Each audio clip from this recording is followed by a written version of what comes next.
This is about housing. It is about supply, supply, supply. We're at a time when people cannot afford to find a place to call home. And if you've got a home, people are living in fear that they're going to lose it.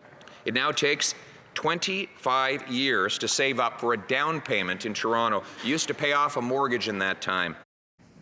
Welcome back to special coverage of the Fall Economic Statement here on Power and Politics. It's definitely a slimmed down document compared to recent years past, but it does include some new housing measures. The big headline, the top line number, is $15 billion in new loans for the construction of rental apartments, but that doesn't start flowing until 2025. There's also an additional $1 billion to help build affordable housing, also not starting until 2025. There's a new mortgage charter for banks to follow when dealing with at-risk mortgage renewals, and the federal government is cracking down on people profiting from short-term rentals like Airbnbs.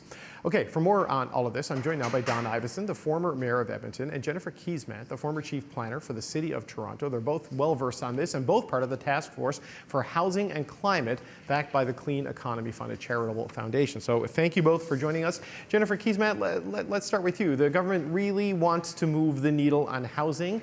Did they do that in this economic statement?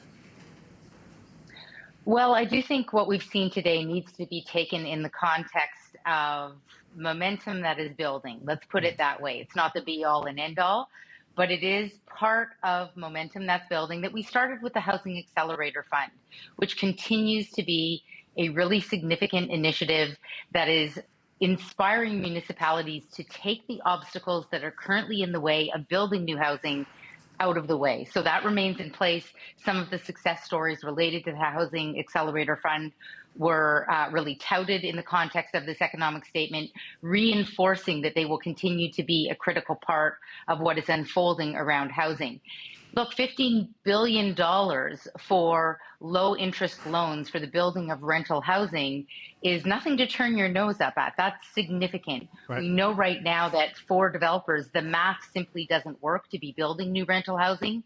So that is really a significant initiative to move the needle to bring new rental product onto the market, because we know that there's a rental shortage across the entire country. Right, and Don Iveson, that stacks on top of the removing of the GST on purpose-built rentals earlier in the year, of course, a tax break that was also expanded to co-op housing today. So what's your sense on what these measures, combined with what we've seen in the past few weeks, are going to do for the housing situation in the country? Well, I think these are several more positive steps forward that, again, build on some of the announcements from earlier this year. And I think there was, a lot of expectation raising from the sector that a significant move was needed. And $15 billion in additional preferential lending for purpose-built rental is, even though it doesn't flow for another year, that's a signal of confidence to the builders who aren't going to actually draw on that money if they, start the permits and start the construction now. Because really what we're talking about is a process of building that's going to take years, and there's a lot of lead time in that. So these indicative signals bringing confidence to the private sector to invest will help, and the additional measures to support the not-for-profit sector and the cooperative sector tidy up some of the gaps from that were identified in some of the previous announcements. So I think we're on the right path here, but I still think we're hopefully building towards a much more significant move in the budget in the spring for the federal government to support the creation of yet more not-for-profit and public housing at scale, because that's going to be needed to actually inject the supply for people who can't afford to participate in the market, even if there are more market units. We're way behind there as a country, and though this is a promising step forward, I think there's more to do yet. Jennifer Keesmaat, one of the other measures here is a statement of intention, I guess it will come in the budget, to deny tax deductions for people who use a home for Airbnb or VRBO, the short-term rentals in areas where municipalities or provinces have cracked down on that. They think there's about 30,000 units that could be affected by this. How realistic do you think that is, that denying people sort of expense deductions at the federal tax level can free up that kind of supply? Well, look, a lot of public policy, one of the challenges is that until you implement it, you don't know whether it's going to have the intended outcome. And sometimes you get unintended outcomes. But at the end of the day, we know that if there can be a way to take some of those homes that are currently only being used part of the time by tourists and by travelers, and we can take those homes that are sitting empty and we can use those homes as homes and get families living in those homes, that would be good for addressing the housing shortage that we have in this country. And those homes are already built.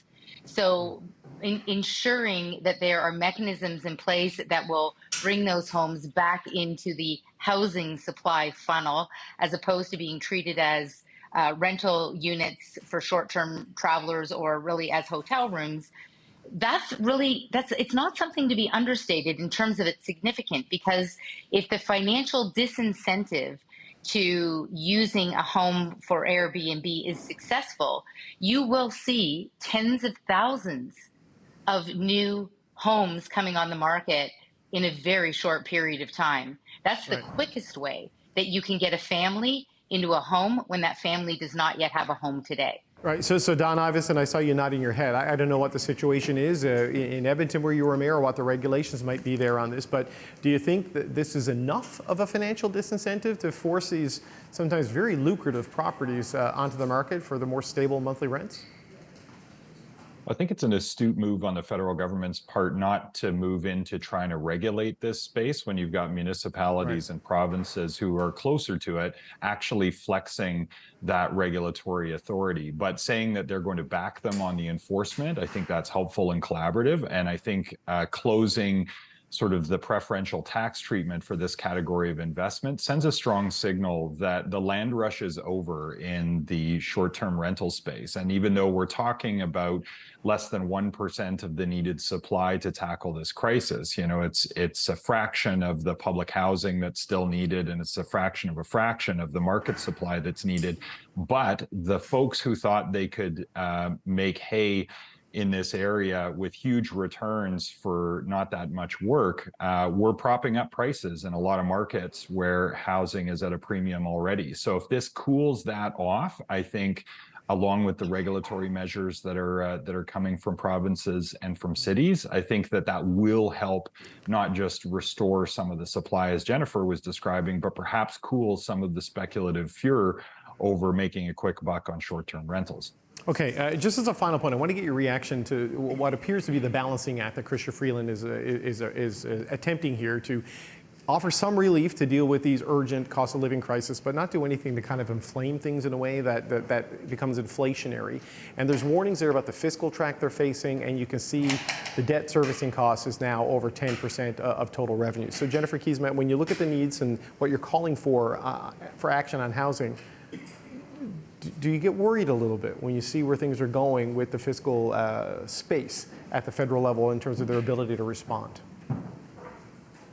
Well, look, anyone who says they're not worried isn't paying really close attention, because we are in exceptional territory right now for a whole variety of reasons, including decades and decades of undersupply and inflation that has hit the borrowing for large construction projects in a really significant way, which has reinforced the lack of building of new supply. So I think that it is a moment for acting on the one hand boldly and decisively, and on the other hand with some certainty, because now is not really a moment to be trying new things. And I think we actually saw that in this economic statement. We saw a revamping of successful programs that do not work with higher interest rates in order to recalibrate and make them work today. And I think it's not bold, but it's probably the right approach. Don Iveson, a quick 20 seconds from you. I wonder how worried you are about their ability to respond to this based on where their finances are headed. Well, I think the housing crisis is the biggest economic headwind this country is facing. I think in the medium to long term, it's a bigger problem even than interest rates. So I think we're, as a country, going to have to put our values to the test and say, are allowing people to sleep rough and families to go without housing, from newcomers to seniors, an acceptable price to pay for a fiscal anchor. And I think in a test of values, that may be what the next election is about. So I understand the bind that Minister Freeland is in, but I think there's still more to do on housing. Okay. I appreciate your time and your insights. Thank you, Don Iveson and Jennifer Keesmaat. We appreciate it. Pleasure. Thank you.